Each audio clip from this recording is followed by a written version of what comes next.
آج کی حدیث ہے 7956۔ حضرت سیدنا ابو ہریرہ رضی اللہ تعالیٰ عنہ بیان فرماتے ہیں کہ رسول اللہ صلی اللہ علیہ وآلہ وسلم نے ارشاد فرمایا، ان حسن الظن من حسن العبادہ۔ مختصر سا جملہ فرمایا، اچھا گمان رکھنا یہ حسن عبادت میں سے ہے۔ کسی کے بارے میں بھی اچھا گمان رکھنا یہ کیا ہے؟ عبادت کے حسن میں سے۔ یعنی آپ دیکھیں کہ ہر شے کی ایک خوبصورتی ہوتی ہے، ہر شے کا ایک حسن ہوتا ہے۔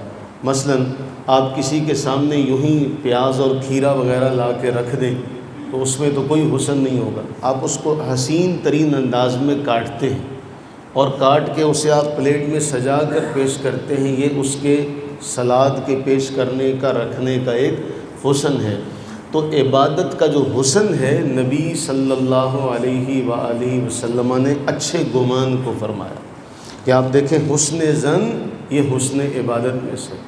اب اس کو دوسری حدیث سے ملائیے، فرمایا بدگمانی سے بچو، کیونکہ یہ اکذب الحدیث ہے۔ سب سے جھوٹی ترین بات یہ ہے کہ ہم کسی کے بارے میں بھی بغیر تحقیق کیے ایک رائے قائم کر لیتے ہیں۔ اس رائے کا کوئی سر پیر نہیں ہوتا، بس ہماری ایک تحقیق ہوتی ہے، ہمارا ایک ٹیوا ہوتا ہے کہ جی فلانا ایسا ہے یا فلانا ایسا کرے گا۔ اب اللہ کے نبی علیہ السلام کیا فرما رہے ہیں؟ ٹو میں نہ لگو، اس کی جاسوسی نہ کرو۔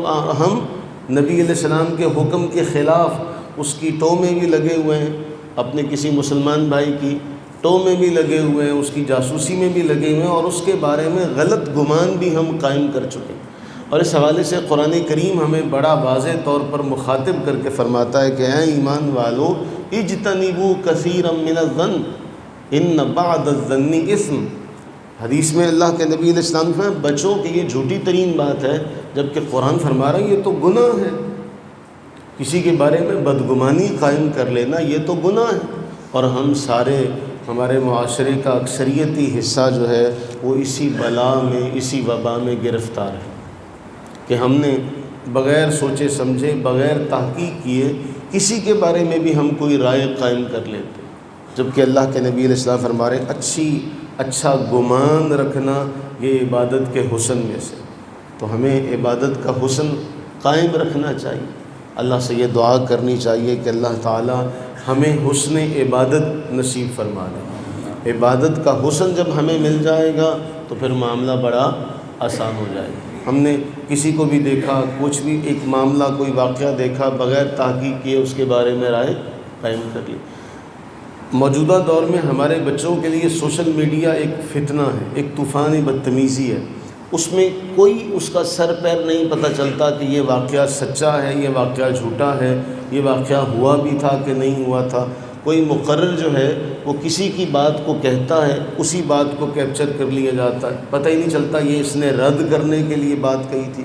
اب کسی کو بطور سزا مارا جا رہا ہے، اتنی سی ویڈیو بنا لی، یہ نہیں پتہ کہ اس کو مارا کیوں جا رہا ہے، اس کو پکڑا کیوں جا رہا ہے۔ گزشتہ میں ایک واقعہ وائرل ہوا کہ ایک ایسا شخص تھا جس نے ایسا بدترین گناہ کیا تھا کہ اس کی کوئی مثال نہیں دی جا سکتی، میں وہ بیان نہیں کر سکتا۔ اب سارے اس کے بارے میں جان چکے ہیں کہ بدترین فعل اس نے کیا۔ اب جب بدترین فعل اس نے کیا اور عین موقع پر وہ رنگے ہاتھوں پکڑا گیا تو اسے لوگوں نے مارنا شروع کیا۔ اب اس مارنے کی ویڈیو بنا دی، وہ معافی مانگ رہا ہے جب اسے مار پڑ رہی ہے۔ یعنی پہلے وہ درندگی کا مظاہرہ کر رہا تھا، شیطان بن رہا تھا، عزت پر ہاتھ ڈال رہا تھا، جب اسے مارنے لگے تو پھر وہ معافیاں مانگے۔ اب اتنی سی ویڈیو بنا کے کسی نے سوشل میڈیا پر ڈال دی۔ اب نیچے سارے تبصرہ کر رہے ہیں، دیکھو جی کتنا ظلم ہو رہا ہے، کتنا ظلم ہو رہا ہے، بیچارے کو سارے مار رہے ہیں۔ حقیقت کا نہیں پتہ۔ تو ہمارے ہاں یہ بھی ہمارے بچوں کا ایک امتحان ہے کہ ہم ان کی تربیت کریں کہ بیٹے کسی بھی شے کو دیکھو۔ قرآن نے تو ہمیں واضح طور پر بیان کیا۔ قرآن نے کیا بیان کیا؟ یقین کے درجے ہیں، ایک ہے علم الیقین، ایک ہے عین الیقین، اور پھر ایک ہے حق الیقین۔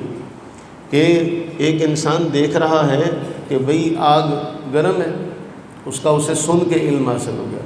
پھر انسان نے ایک بات آنکھوں سے دیکھی، اور آنکھوں سے دیکھا بھی جھوٹا ہو سکتا ہے۔ مثلا آپ نے کبھی دوپہر کے وقت سفر کیا ہو تو آپ کو دور پانی نظر آتا ہے، اسے ہم سراب کہتے ہیں۔ وہ جب پاس جاتے تو پانی، اب آنکھوں سے ہمیں وہ پانی نظر آ رہا ہے، تو بسا اوقات آنکھوں دیکھا بھی جھوٹا ہوتا ہے۔ ہم نے خود دیکھا ہے، ہم خود کہہ سکتے ہیں یار سامنے پانی ہے، لیکن وہ ہماری آنکھوں کا دھوکہ ہے پانی۔ تو اللہ تعالی ہمیں حق الیقین کی دولت عطا فرمائے، اللہ ہمیں ان ٹیبوں سے بچا کے رکھے، اللہ ہمیں ان بدگمانیوں سے محفوظ و مامون فرمائے، آمین ثم آمین۔